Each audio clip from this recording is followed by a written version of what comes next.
एक देश एक साथ चुनाव, ये चर्चा होनी चाहिए। इंडिया गठबंधन बनने के बाद भारतीय जनता पार्टी और नरेंद्र मोदी जी बुरी तरीके से बौखलाए हुए हैं और 3 राज्यों का चुनाव है। वो तीनों राज्यों के चुनाव बुरी तरीके से बीजेपी हारने जा रही है, जिसके कारण ये वन नेशन वन इलेक्शन की बात उन्होंने शुरू की है, चलाई जा रही है ये बात। एक बार फिर हर टीवी चैनल्स पे एक नई बहस चालू है। One nation one election. One nation और वन इलेक्शन क्या है ये?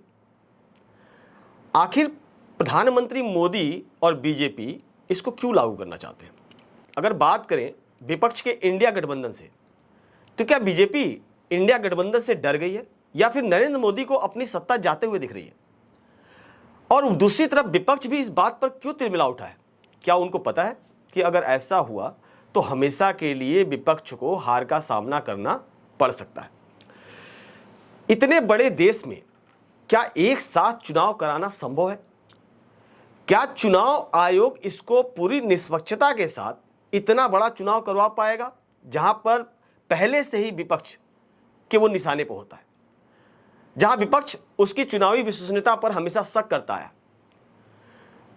तो आज चलिए जानते हैं कि वन नेशन वन इलेक्शन क्या है। नमस्कार, मैं हूं आनंद मिश्रा और आप देख रहे हैं न्यूज़ीफाई। भारत में फिलहाल राज्यों के विधानसभा और देश के लोकसभा चुनाव अलग अलग समय पर होते हैं। वन नेशन वन इलेक्शन, एक देश एक चुनाव का मतलब है कि पूरे देश में एक साथ ही लोकसभा और विधानसभाओं के चुनाव करवाए जाएं। यानी मतदाता लोकसभा और राज्यसभा के विधानसभाओं के सदस्यों को चुनने के लिए एक ही दिन एक ही समय पर या चरणबद्ध तरीके से अपना वोट डालेगा। क्या वन नेशन वन इलेक्शन ये नई परंपरा है? अगर आपको ऐसा लगता है तो मैं आपकी जानकारी के लिए बताना चाहता हूं कि आजादी के बाद 1952, 1957, 1962 और 1967 में लोकसभा और विधानसभा के चुनाव एक साथ ही होते थे। ये कोई नई परंपरा नहीं है। जी हाँ, लेकिन 1968 और 1969 में कई विधानसभाएं समय से पहले ही भंग कर दी गई। उसके बाद 1970 में लोकसभा भी भंग कर दी गई। इस वजह से एक देश एक चुनाव की परंपरा जो टूट गई। अगर ये चुनाव एक साथ होते हैं तो इसका फायदा क्या होगा? एक राष्ट्र एक चुनाव के समर्थन में यह तर्क दिया जाता है कि इससे चुनाव पर होने वाले खर्च में बहुत ज्यादा कमी आएगी। बहुत सारी रिपोर्टों के अनुसार 2019 के लोकसभा चुनाव में 60,000 करोड़ रुपए खर्च किए गए। इस राशि में चुनाव लड़ने वाले राजनीतिक दलों द्वारा खर्च की गई राशि और चुनाव आयोग ऑफ इंडिया द्वारा चुनाव कराने में खर्च की गई राशि शामिल है। दूसरी तरफ अगर देश की आज़ादी के बाद 1951 और 52 में हुए लोकसभा चुनाव में खर्चों की बात करें तो उस समय सिर्फ 11 करोड़ रुपए का ही खर्च आया था। तो इस संबंध में लॉ कमीशन क्या कहता है? लॉ कमीशन कहता है कि अगर 2019 में लोकसभा और विधानसभा चुनाव एक साथ कराए जाते हैं तो 4,500 करोड़ का खर्चा पड़ता। यह खर्चा ईवीएम की खरीद पर होता, लेकिन 2024 में अगर साथ में चुनाव कराए जाएं तो 1,751 करोड़ रुपए का अतिरिक्त खर्च बढ़ेगा। इस तरह धीरे धीरे ये अतिरिक्त खर्च भी कम होता जाएगा। अगर ये परंपरा चालू होती है तो जो अतिरिक्त खर्च ये चुनाव में लग रहा है ये कम होता जाएगा। इसके अलावा एक साथ चुनाव कराने के समर्थकों का भी एक तर्क है। इससे पूरे देश में प्रशासनिक व्यवस्था में दक्षता बढ़ेगी।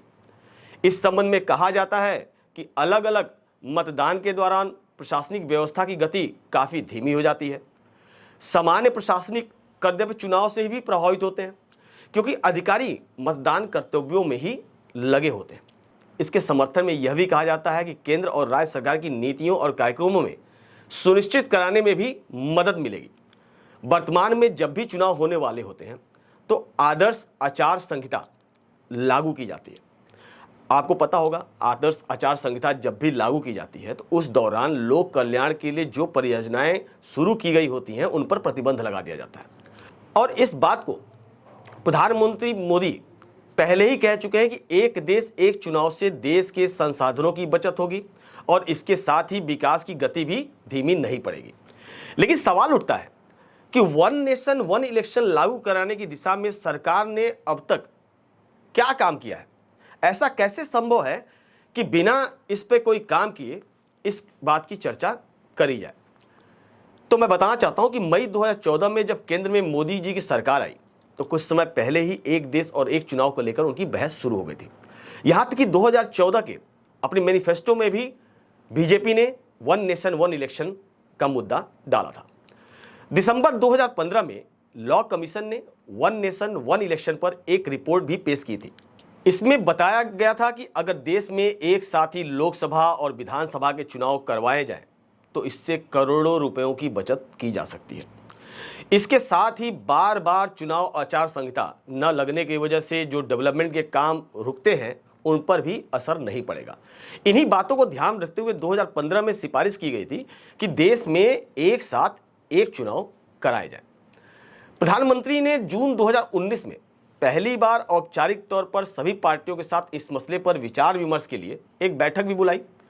तब के केंद्रीय मंत्री रहे और वरिष्ठ बीजेपी के नेता रविशंकर प्रसाद ने उस समय कहा था कि देश में कमोवेश हर महीने कहीं ना कहीं चुनाव होते हैं। इससे एक तो खर्चा बहुत ज्यादा होता है, आचार संहिता लगने के कारण बहुत सारे प्रशासनिक काम भी रुक जाते हैं। हालांकि कई पार्टियों ने इस पर उनसे विरोध अपना दर्ज करवाया था। 2020 में प्रधानमंत्री मोदी ने एक सम्मेलन में वन नेशन वन इलेक्शन को भारत की जरूरत बताया। अब 1 सितंबर 2023 को सरकार ने इस मसले पर एक कमेटी बनाने का भी फैसला लिया है, जिसके अध्यक्ष पूर्व राष्ट्रपति रामनाथ कोविंद होंगे। यह कमेटी इस मसले पर सभी राजनीतिक दलों से राय लेकर रिपोर्ट तैयार करेगी। लेकिन क्या देश में वन नेशन वन इलेक्शन लागू करना इतना आसान है? क्या यह संभव है? जानकारों के अनुसार वन नेशन वन इलेक्शन को लेकर दो तरह के विचार हैं। पहला, संसद कानून बना सकती है या इसके लिए 2/3 राज्यों की रजामंदी की जरूरत पड़ेगी। अगर बाकी राज्यों से सहमति लेने की जरूरत हुई तो ज्यादातर जहां बीजेपी की सरकारें नहीं हैं इसका विरोध करेंगी। अगर सिर्फ संसद से पारित कराकर कानून बनाना संभव भी हुआ तो भी कई मुश्किलें आएंगी, जैसे एक साथ चुनाव कब कराया जाए, जिन राज्यों में अभी चुनाव हुए हैं उनका क्या होगा, क्या इन सरकारों को बर्खास्त कर दिया जाएगा। ऐसी तमाम सवाल आज सारे दलों के मन में और आप सबके मन में भी उठ रहे होंगे। इससे एक बात तो साफ है कि कानूनी तौर पर इसमें कई अड़चनें आने वाली हैं। ऐसा मानना है कि कानूनी आधार पर इस समस्या का हल कर पाना संभव नहीं है। इसके लिए दूसरे राज्यों की सहमति पहले बहुत जरूरी है। हालांकि मतभेद इतना ज्यादा है कि यह कहीं भी मुमकिन नहीं लगता। अगर राजनीतिक जानकारी रखने वाले लोगों का बात करूं तो उनका कहना है कि अभी जिन राज्यों में हाल में सरकार चुनी गई है वो तो इसका विरोध करेंगे।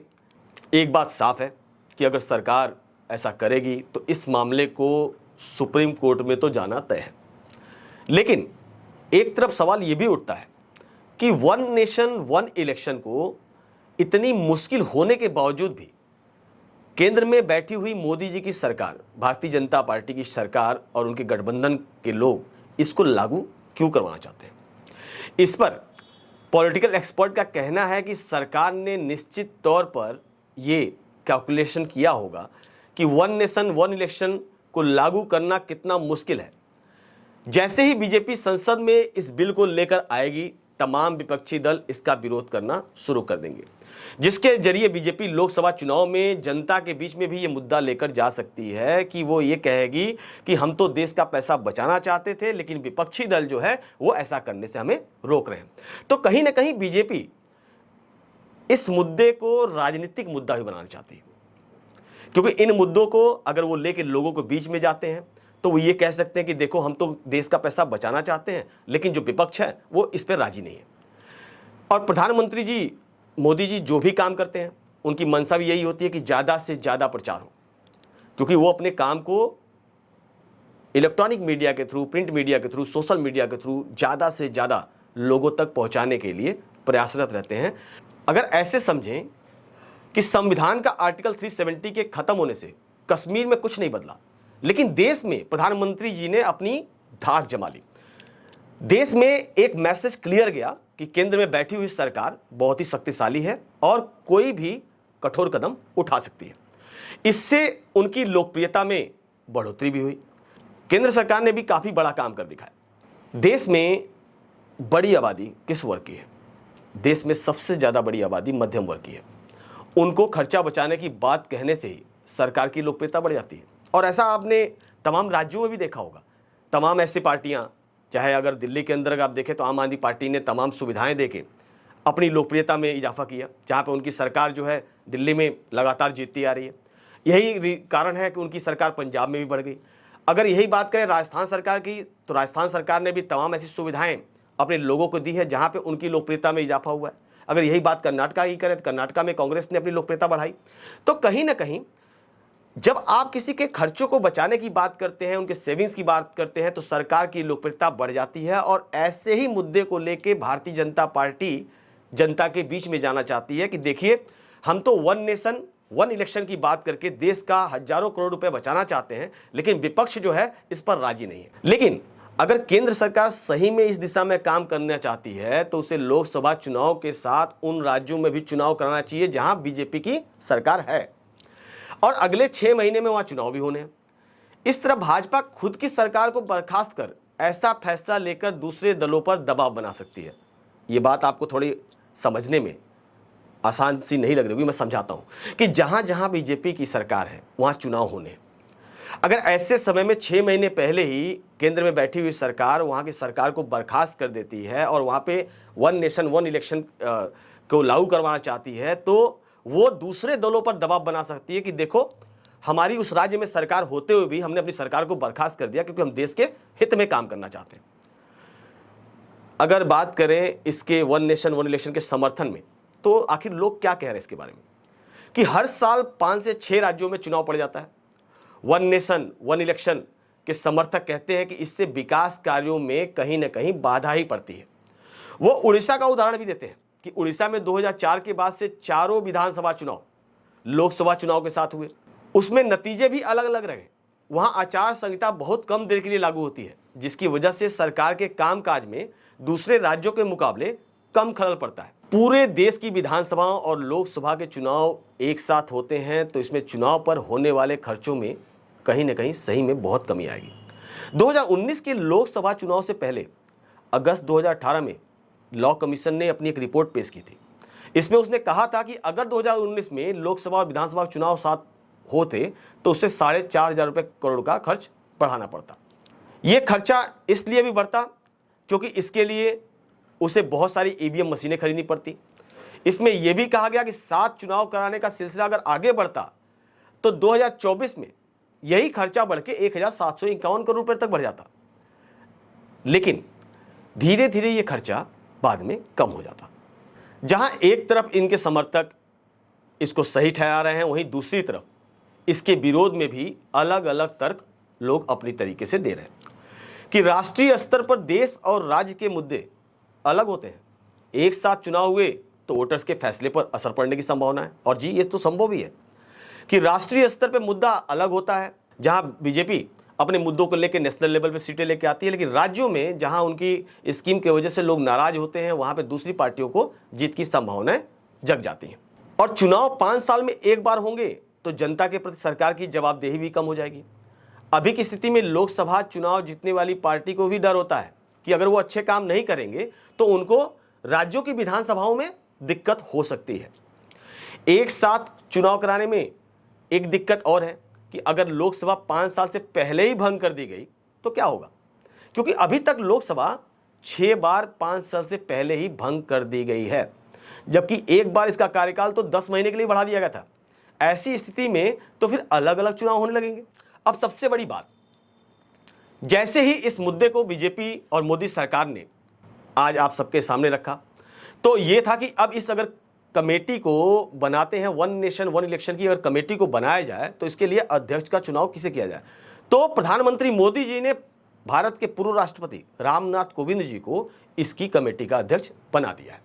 वन नेशन वन इलेक्शन, एक देश एक चुनाव की कमेटी में उनकी नियुक्ति को अन्य विपक्ष की पार्टियां भी खुलकर विरोध इसलिए नहीं कर सकती क्योंकि वो दलित समाज से आते हैं और देश के राष्ट्रपति भी रह चुके हैं। तो कहीं ऐसा ना हो कि अगर वो भूतपूर्व राष्ट्रपति कोविंद की अगर विरोध करते हैं तो उनको दलित वोट जो है खिसकने का खतरा रहता है। बात अगर करें इस इलेक्शन की कि वन नेशन वन इलेक्शन, एक देश एक चुनाव, तो इसको लागू कैसे करेंगे और इसके लिए क्या प्रक्रिया बनाई जाएगी? तो सुप्रीम कोर्ट के सीनियर वकील के मुताबिक जो विधि आयोग है, लॉ आयोग, उसने इस बारे में संशोधनों के विवरण के साथ अप्रैल 2018 में पब्लिक नोटिस जारी किया था। लॉ कमीशन के अनुसार वन नेशन वन इलेक्शन के प्रस्ताव से संविधान के अनुच्छेद 328 पर भी प्रभाव पड़ेगा, जिसके लिए अधिकतम राज्यों का अनुमोदन लेना पड़ सकता है, उनका साथ लेना पड़ सकता है। संविधान के अनुच्छेद 368(2) के अनुसार ऐसे संशोधन के लिए मिनिमम 50% राज्यों के अनुमोदन की जरूरत होती है। लेकिन एक देश एक चुनाव के तहत हर राज्य की विधानसभा के अधिकार और कार्यक्षेत्र इससे प्रभावित हो सकते हैं। इसलिए इस मामले में सभी राज्यों की विधानसभाओं से अनुमोदन लेने की जरूरत पड़ सकती है। इसके बाद जनप्रतिनिधित्व कानून समेत कई दूसरे कानून के लिए भी इनमें संशोधन करने होंगे और ये इतना आसान प्रक्रिया नहीं है। बीजेपी भी इस बात को जानती है कि इसको लागू करना थोड़ा मुश्किल होगा, क्योंकि लोकसभा में तो उनके पास समर्थन पूरा है, लेकिन राज्यसभा में उनके पास समर्थन कम है। तो इस कानून को लागू करने में बहुत सारी अड़चनें आएंगी, सुप्रीम कोर्ट तक लोग जाएंगे, ये लागू होगा या नहीं लागू होगा। लेकिन प्रधानमंत्री मोदी जी ने अपना मास्टर स्ट्रोक इंडिया गठबंधन के सामने छोड़ दिया है। तो दोस्तों, कैसा लगा आपको आज की जानकारी? कमेंट बॉक्स में जाकर जरूर बताएं और अगर आपने अभी भी चैनल को सब्सक्राइब नहीं किया है तो कर लें, ताकि आप तक हमारी सारी जानकारियां आपको मिल सके। बहुत बहुत धन्यवाद। नमस्कार।